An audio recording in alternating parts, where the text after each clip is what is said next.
Guys code movie release ஆகி பயங்கர பாசிட்டிவா பயங்கரமா 100 கோடி கிட்ட கலெக்ட் ஆயிருக்கு அப்படின்ற மாதிரி தான் நியூஸ் எல்லாருமே கேள்விப்பட்டிருப்போம். பட் அது மட்டும் இல்லாம இன்னொரு சைடில் வந்து படம் ரிலீஸ் ஆச்சுல நேற்று நான் படம் பார்த்துட்டேன். ஸோ அன்னைக்கே பார்த்தீங்கன்னா ஒரு பயங்கரமான டீம் வந்து இறங்கி வேலை செஞ்சுது. ஏன்னா இந்த படம் நல்லா இல்லை அப்படின்னு பார்த்தீங்கன்னா யூடியூப்ல இன்ஃப்ளூயன்சர் அதாவது இன்ஸ்டாகிராமில் இதில் எல்லாத்தையும் பார்த்தீங்கன்னா வீடியோ போட்டுட்டு இருந்தாங்க. ஸோ இவங்கெல்லாம் யார் அப்படின்னு பார்த்தீங்கன்னா கண்டிப்பாக ஒரு பர்டிகுலர் கட்சியோட ஆளுங்க அல்லது கைக்கூலிங்க எப்படி வேணால் சொல்லலாம். ஸோ இவங்க வந்து பார்த்தீங்கன்னா இறங்கி வேலை செஞ்சாங்க. ஸோ அவங்களோட மெயின் மோட்டிவ் என்னென்னா இந்த படத்தை வந்து நெகட்டிவாக ட்ரெண்ட் பண்ணணும் அப்படின்னு நினச்சாங்க. அதே மாதிரி ட்ரெண்டும் பண்ணாங்க.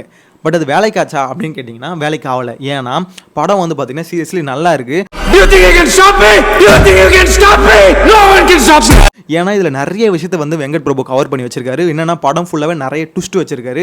ஸோ இது வந்து கொஞ்சம் லேக் ஆனாலும் ஃபர்ஸ்ட் ஹாஃபில் செகண்ட் ஹாஃபில் பயங்கரமாக பார்த்தீங்கன்னா பீக் ஆயிடுச்சு. அதனால அந்த கொஞ்சம் நஞ்சு லேகும் பார்த்தீங்கன்னா சுத்தமாக தெரியல. அதனால தான் படத்துக்கு வந்து இவ்வளோ பாசிட்டிவ் ரிவ்யூ கிடச்சிட்டு இருக்கு.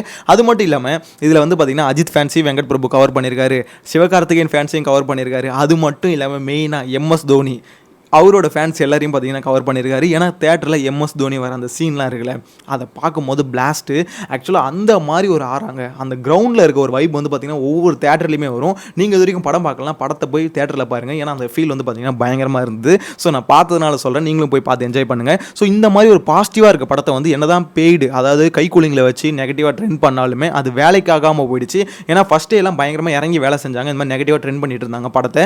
பட் அப்படி இருந்தாலும் இந்த அளவுக்கு படம் ஜெயிச்சதுக்கு காரணம் என்ன தெரியுமா? என்னதான் ஒரு படத்தை நெகட்டிவாக ட்ரெண்ட் பண்ணாலும் பப்ளிக் அந்த படம் பிடிச்சிருச்சுன்னு வச்சுக்கோங்களேன். ஒவ்வொருத்தருக்கும் இப்போ நான் வந்து ஒரு வீடியோ போட்டு ஷேர் பண்ணுறல, இந்த மாதிரி பார்த்தீங்கன்னா பப்ளிக்கு பிடிச்சிருந்தா ஒவ்வொருத்தருக்கிட்டையும் வேர்ட் ஆஃப் மவுத்லேயே பார்த்தீங்கன்னா ஷேர் ஆகி அந்த படம் வந்து கண்டிப்பாக ஜெயிச்சிடும். கோட்டுக்கு வந்து பார்த்தீங்கன்னா அந்த அளவுக்கு பெருசாக ப்ரொமோஷன் அவங்க எதுவும் பண்ணலை. ஸோ அப்படி பண்ணலைனாலுமே இந்த அளவுக்கு பயங்கரமான ஒரு பாசிட்டிவ் ரிவ்யூ வந்து பார்த்தீங்கன்னா பப்ளிக்குள்ளே பேசி ஒருத்தர் அதாவது மச்சான் நான் படம் பார்த்துறேன் நீ போய் பாரு அப்படின்னு சொல்லிட்டு ஒவ்வொருத்தரும் சொல்லி இந்த அளவுக்கு படம் பயங்கரமாக ரீச் ஆயிருக்கு. டோட்டலாக விஜய் ஃபேன்ஸ் மட்டும் இல்லை, இந்த சினிமா ஃபேன்ஸ் இருப்பாங்களே, ஸோ அவங்க எல்லார்கிட்டையும் ஒரே ஒரு கேள்வி தான் கேட்கணும்னு தோணுது. ஏன்னா ஒரு விஜய் படம் இல்லை, எந்த ஒரு நடிகரோட படமாக கூட இருக்கட்டுமே, ஒரு பர்டிகுலர் கட்சி இல்லை சில அமைப்புகள் வந்து பார்த்தீங்கன்னா இந்த மாதிரி இறங்கி அவங்கள நெகட்டிவாக இந்த படம் ஓடக்கூடாதுன்னு காசு கொடுத்து கைக்கூலிங்களை வச்சு நெகட்டிவாக ட்ரெண்ட் பண்ணிட்டு இருந்தாங்களே. ஸோ இவங்களுக்கு இந்த பர்டிகுலர் கட்சி இல்லை சில அமைப்புகளுக்கு உங்களோட கருத்து என்னன்றதை மறக்காம கமெண்ட்டில் மென்ஷன் பண்ணுங்கள். நெக்ஸ்ட் வீடியோவில் மீட் பண்ணலாம். Bye by.